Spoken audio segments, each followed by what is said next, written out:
Snap Judgment Studios. Get a behind-the-scenes look at Comedy Central's The Daily Show on Beyond the Scenes, an original podcast from The Daily Show with Trevor Noah. Every week, host Roy Wood Jr. goes deeper with notable guests and experts from the Emmy Award-winning series, and together they use comedy to tackle current topics, from gentrification to gun laws, and take a closer look at how and why these topics matter. Listen to Beyond the Scenes from The Daily Show with Trevor Noah on the iHeartRadio app, Apple Podcast, or wherever you get your podcasts. New episodes every Tuesday. Attention shoppers, we now have taste in the bread aisle. Dave's Killer Bread, that's right.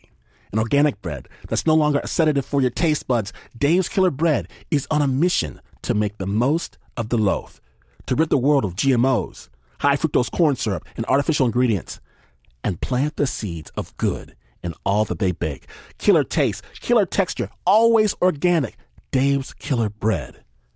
Bread amplified. From WNYC Studios, you're listening to Snap Judgment Classic.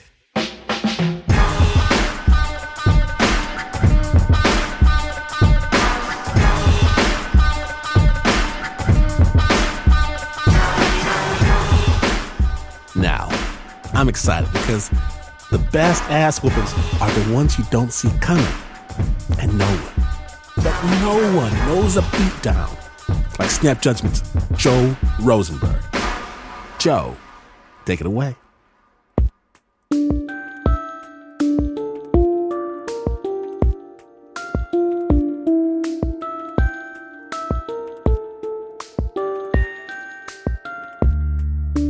Anthony Robles' story starts, unlike most people's stories. Actually, really, truly, on the day he was born. Well, the story that my mom told me, she was 16 years old when she was about to have me. And she tells me that when I came out, she could tell right away, even though she was kind of loopy from the medication, she could tell right away that something was wrong. Just how quiet it got and how the doctors were looking around. And they rushed me right out of the operating room. Didn't allow my mom to see me, didn't allow her to hold me, anything.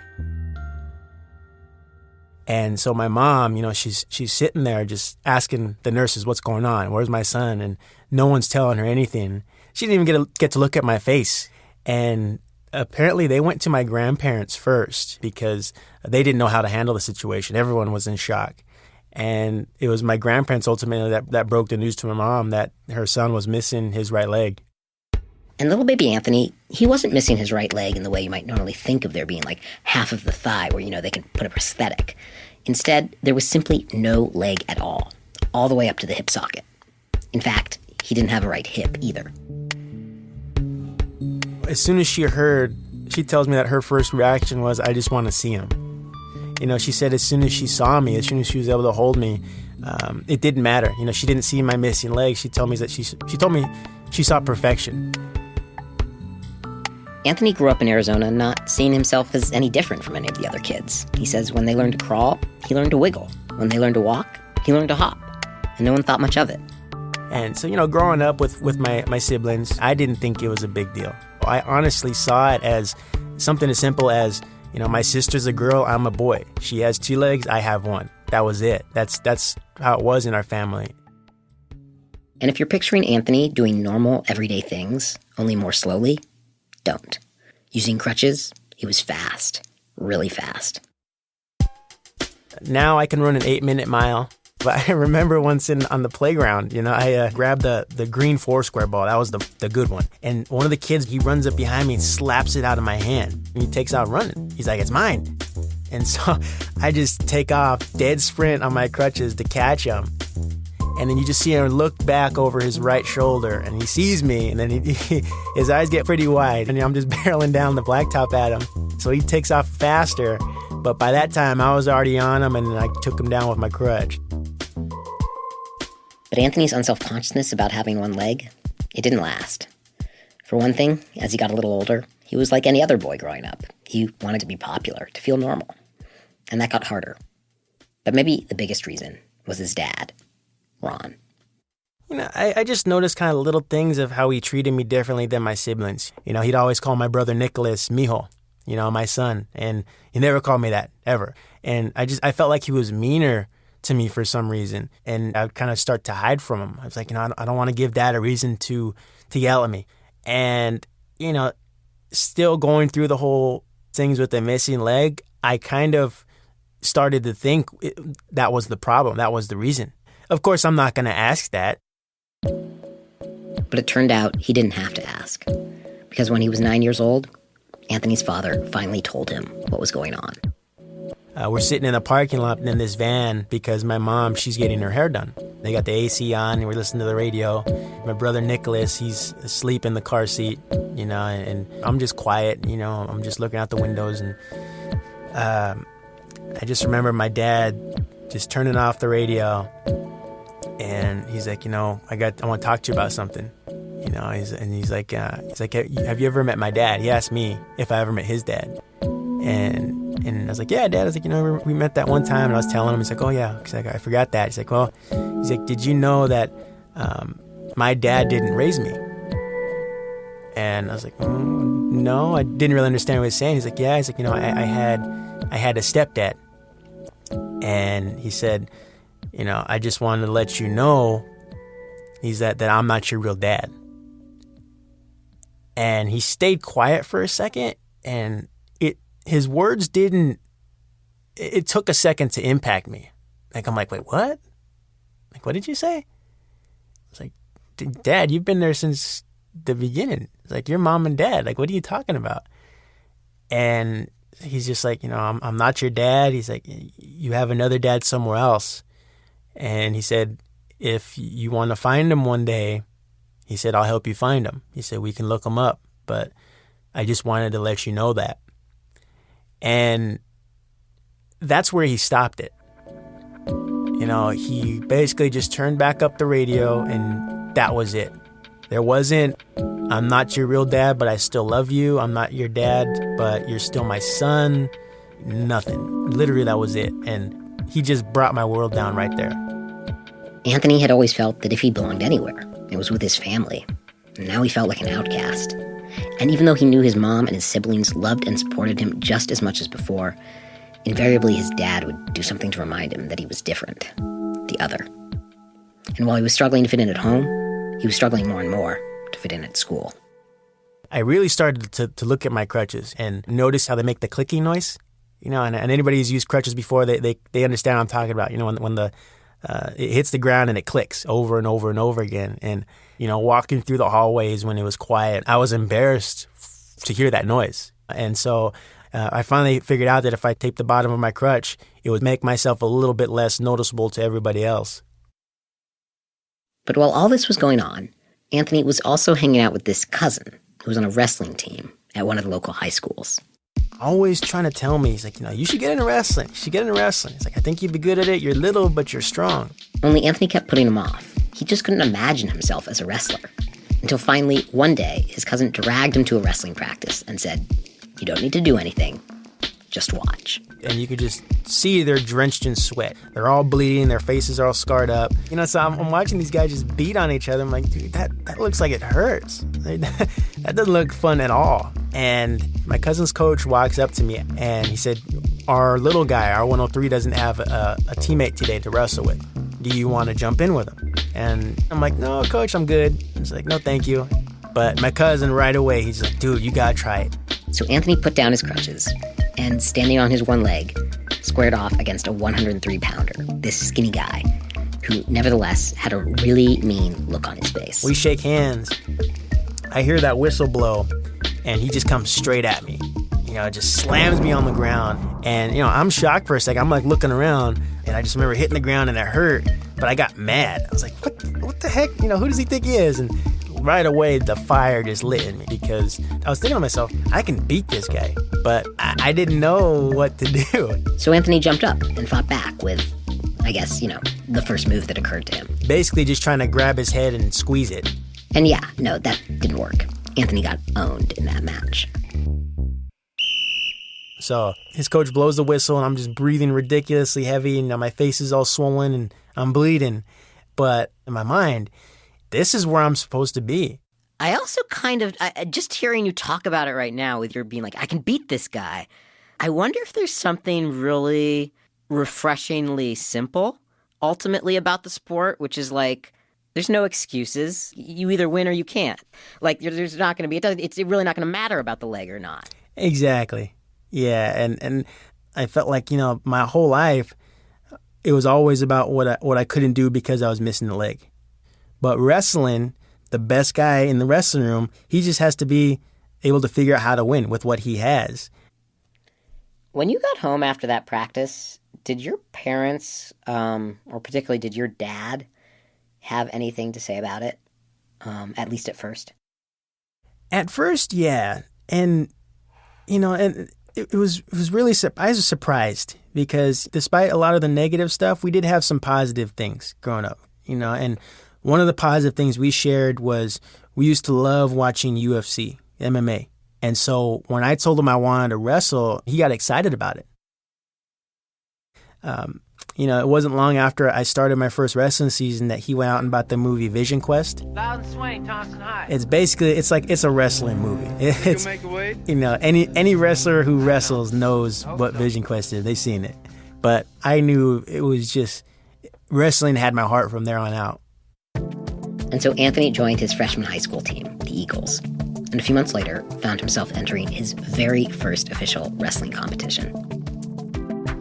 So we're all standing in the wrestling room. We're huddled up. We're doing our Eagles on 3 chant. I have my crutches, and I'm all excited about it. They open up these double doors into the gym.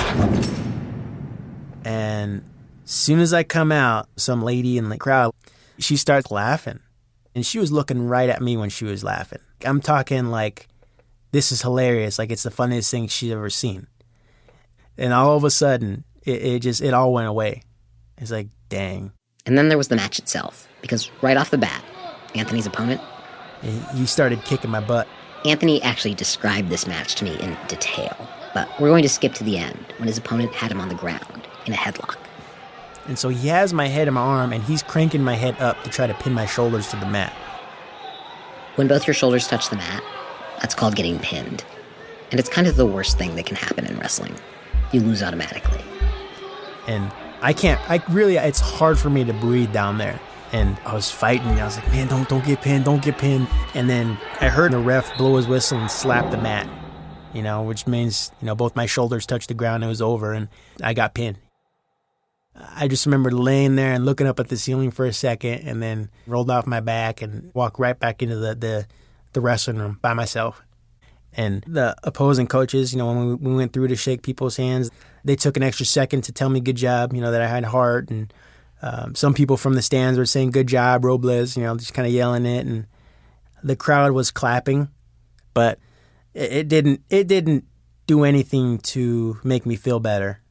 If anything, honestly, for me, it just made me feel worse because I never wanted the sympathy treatment. So I just remember just sitting there just upset and in a blur and just really trying to ignore people telling me good job because I just didn't want to hear it. It's like, I didn't do a good job. What are you talking about, good job? I don't care about having heart. I want to win. What was worse, the woman laughing at you or the sympathy clapping at the end? The sympathy clapping at the end. It was just like I got the Try Hard Award. I wanted people to look at me and see me because I was good, not because I was missing a leg. Of course, this is a catch-22, right? Because when you're missing a leg, it's hard to be good. Really hard. And the end of my freshman season, I literally finished last place.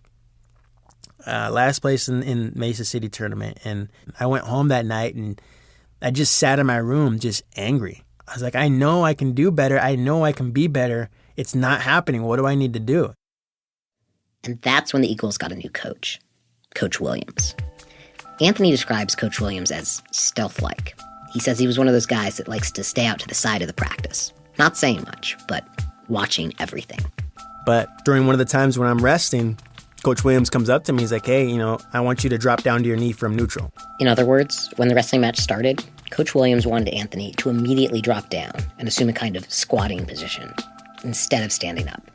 And initially hearing that, I'm just thinking, the other guys aren't doing this. To understand why the coach's suggestion made Anthony so uncomfortable, you have to understand that he wasn't just crouching down on one knee the way a two-legged person might. Instead, the coach was asking him to tuck his one leg underneath him, such that he just looked like a torso with no legs rising to about waist height. The first time I saw a video of this position, I have to admit, it looked really weird. It's the opposite of inconspicuous. And you can only imagine how Anthony felt taking that knee in front of everyone else. So I tried it like maybe one or two times, and then, when Coach kind of walked away, I stood right back up. And Coach just kept forcing that little by little. He was very patient, very, just very kind of calm, every couple of days. Like, try the stance, drop down to the stance. But still, that was always in the back of my mind is, everybody else isn't doing it. I don't want to do it. With all my heart, I didn't want to be different. But eventually, Anthony caved. He stuck to the stance. And once he did, something remarkable happened. He started winning. A lot. Sophomore year, 30 wins, about 12 losses. And his wins were tournament wins. I was a Moon Valley champion, Mingus champion, East Valley regional champion. And these weren't just from his sophomore season. Every season, because there were so many things that could play to my strengths in that position. For starters, there was Anthony's new offensive clout. I would kind of coil my leg up underneath me, use my arms almost like legs and kind of explode off of the ground, almost like a snake, and it caught guys off guard. So his opponents would have to come down to his level right away to try to get a hold of him. But because Anthony had been using crutches since he was a toddler, he had incredible grip strength. And if guys wanted to try to attack me down there, they'd first have to put their hands on me. And so that put me in a position where it's okay, let's see how strong your hands are. But Anthony's were almost always stronger. He's actually got scars all over them from these matches. Because when I would grab that wrist, they'd reach down, they'd start clawing at my hands to try to get me to let go. I even had a couple guys grab me at the top of my finger, at the tip, and try to break my finger. But that was my rule. It was like, you get the wrist, you don't let it go. And so I like to look at the scars as like trophies, they didn't get away. But Anthony was particularly dominant during a critical phase of every match called the scramble. And really for those, don't know the scramble, it's basically, just think of like that dust cloud, just like the cats and dogs in the old cartoons, we're rolling around like crazy. Whoever gets on top in the scramble, they score the points. The cardinal rule of the scramble is that you're not supposed to think. There's no time for that. Instead, you have to rely on muscle memory. The moment you grow self-conscious and try to strategize, you immediately lose. So practicing developing the correct muscle memory is essential. But during the scramble with Anthony, his opponents would grow confused. Their muscle memory would tell them to go for a leg that wasn't there. Their normal balance suddenly felt off. Nothing seemed to work. Whereas Anthony always got to scramble and, more crucially, practice against typical two-legged opponents because he was the only one with one leg. And so that's something that really gave me confidence when I'd step out on a mat. It's like I have the answers for anything they can throw at me, but they don't know what I'm going to do. In his junior year, Anthony went undefeated, 48-0. His opponents couldn't score a single point. When he made it to the final match of the Arizona State Championship, it wasn't even close. The crowd gave Anthony a standing ovation. And this time, it wasn't out of sympathy.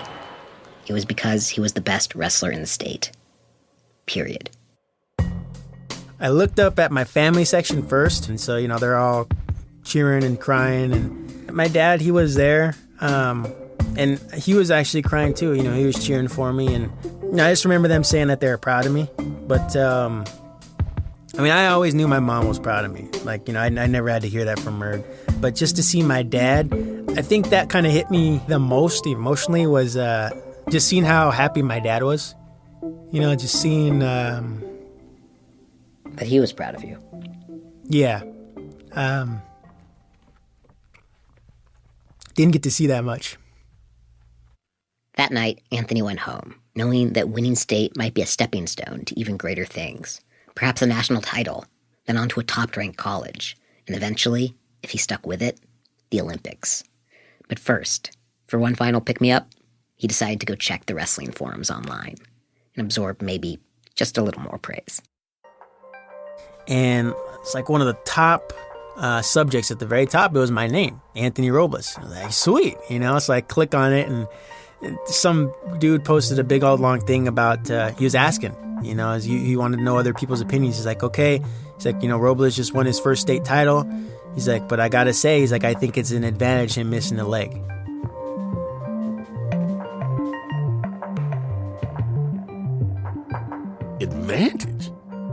Advantage?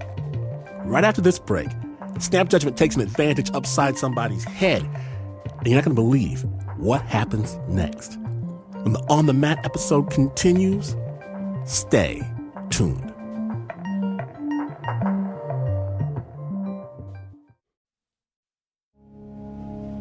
I'm Helga Davis, and I'm so thrilled for this new season of my show, Helga. We're talking to people about the creative paths we're all on. They're everyday conversations with people you may recognize, like radio host Krista Tippett, Grammy Award winner Esperanza Spalding, and the one and only Judy Collins. Listen to Helga today, wherever you get your podcasts.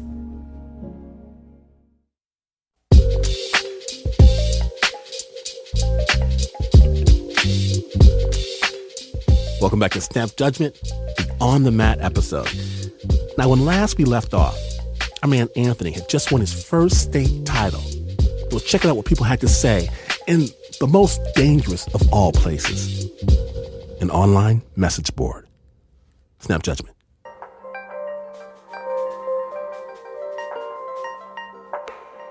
And it's like one of the top subjects at the very top. It was my name, Anthony Robles. I was like, sweet. It's like click on it, and some dude posted a big old long thing about, Robles just won his first state title.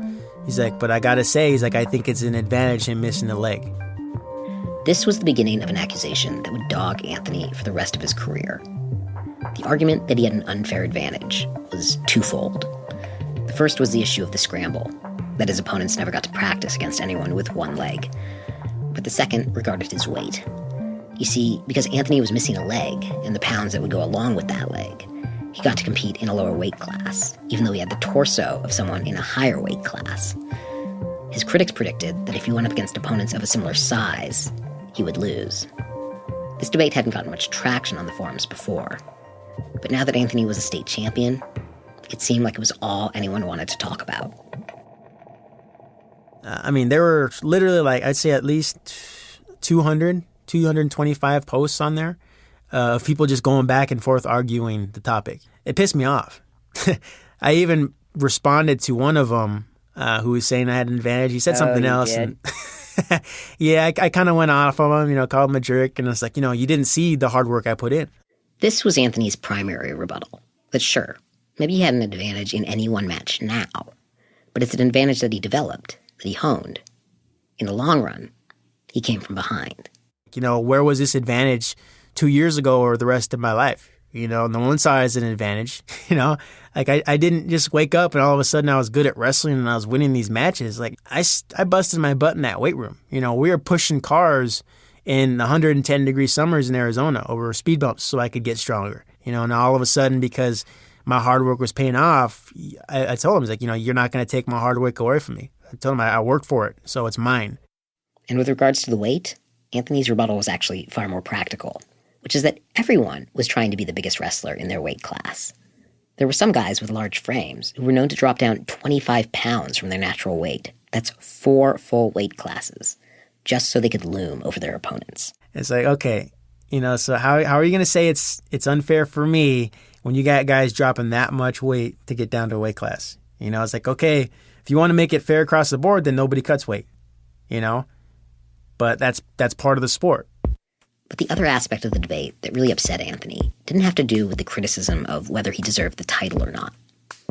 It just had to do with the fact that it was all about his leg.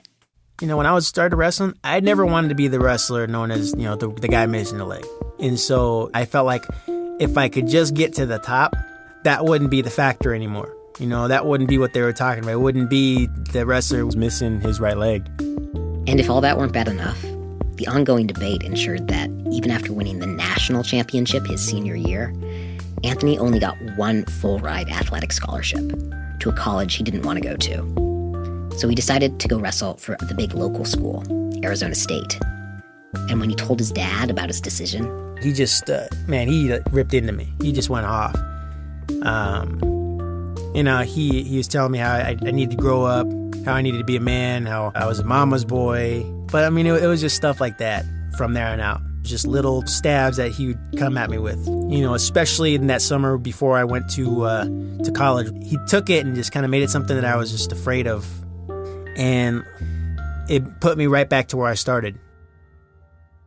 It was as if the state championship, the national championship, they didn't count for anything. Not to Anthony's critics, and not to his dad. So entering college, it was like he had this permanent chip on his shoulder that he didn't even want. And so that was a struggle going through my freshman year, because on the wrestling mat, as time was running out, then mentally I would start thinking to myself, don't make a mistake.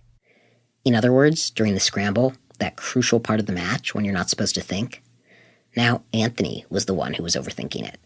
Take, for example, his very first match in his very first day of practice as a college freshman. Because I hadn't been pinned since my freshman year of high school. But probably about 45 seconds after I get my first takedown, the guy I'm wrestling, he reverses me and I get pinned. And, that was hard. I just remember just putting my head on the mat, just thinking, dude, this didn't just happen.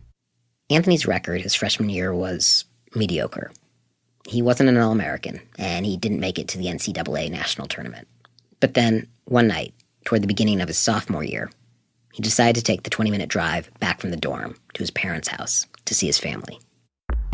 And I pull up to the house, and I park, and the lights are off in the living room, which usually wasn't the case. And I walk in, and I see my siblings. They're all sitting on the couches in that living room with the lights off. They're like looking down at the ground, just quiet, like they're just scared. And so I look at them, and I'm like trying to figure out what's going on, and I just hear the yelling in my parents' bedroom. And I heard something like a loud noise, and then I heard my mom just say, "Get your hands off of me." And it just, that moment kind of snapped for me. And I called the cops. But the door opens in my parents' bedroom, and Dad comes out first. My mom's like right behind him. She's crying. And, she kind of walks up and she like stands behind me. And I'm on the phone still, and my dad's like, "Who you calling?" And so I just ignore him. I just keep right on talking to the dispatcher, telling where the address is and all this stuff. And my dad's like, "Who you calling?" And I was like, "They just came out of the room. You got to hurry." And I hung up the phone, and I just stared at him. And he said his kids would never call the cops. His quote-unquote real kids. Yeah, his kids would never do that. And I don't remember what he said to me after that, but it was kind of that point to where I love my dad still, but I just lost all my respect for him that night. I wasn't afraid of him anymore. I didn't care about his opinion anymore. It's done. We're done. And, if someone asks me, when was it? That was it. It was that night. Anthony's dad would eventually divorce his mom. They live separately now. And a little while after that, Anthony stopped talking to him. And,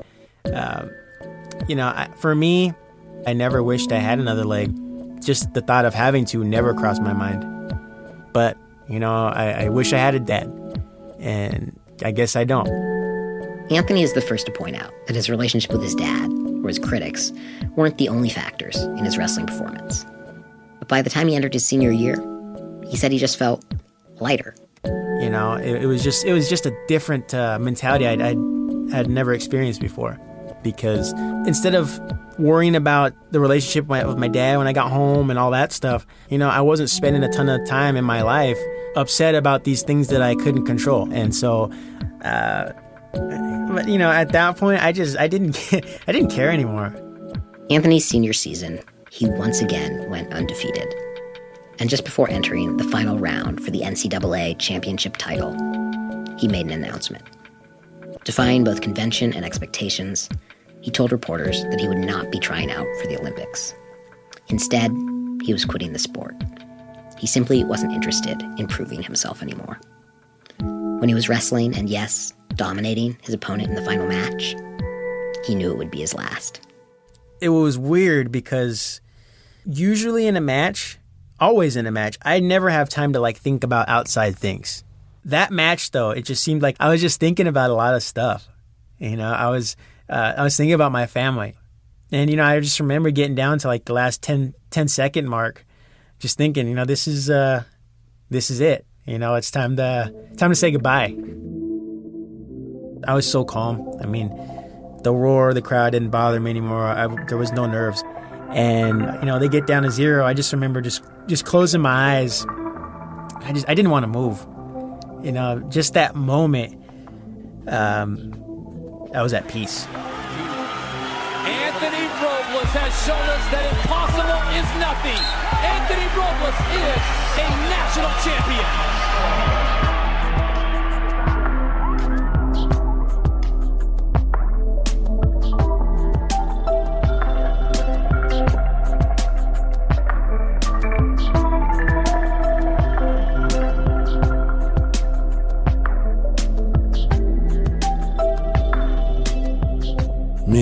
Many thanks to Anthony Robles for sharing his story with the Snap. And if you dug it, there's so much about his journey that we didn't get into. Check out Anthony's memoir. It's called Unstoppable, From Underdog to Undefeated. Also, since Anthony left wrestling, he's embarked on a career as a motivational speaker, helping people all over the world. You'll find links to the book and to Anthony's website at snapjudgment.org. And if you want to share this story as a warning to any fool who wants to get up in your face, subscribe to the Snap Judgment podcast at snapjudgment.org. The original sound design was by Renzo Gorrio, and that story was produced by Joe Rosenberg. Snappers, understand there is more Snap where this came from. Don't be stingy. Share the Snap with your world. Get the podcast at Spotify, TuneIn Radio, Stitcher, Radio Public, or snapjudgment.org. And if you leave a review on iTunes, you get magic powers. It's true. Snap Judgment was brought to you by the team that always taps out. Give some love to the big bruiser himself, the Uber producer, Mr. Mark Ristich. The Atomic Wedgie, Pat and C.D. Miller, Anna the Slayer Sussman, Joe the Cannibal Rosenberg, Eliza the Knife Smith, Rowdy, Renzo, Gorrio, Leon the Lion Morimoto, Adiza Egan, Liz Mack, Teo Ducat are on deck, while Jasmine Aguilera, she's just here for the spandex. And even though this is not the news, no way it's just the news. In fact, you could walk up to a Nazi, because that's a thing now. You could put them in a super tensor flex supine hold, and even as they scream for their president to save them, you would still not be as far away from the news as this is. But this is WNYC.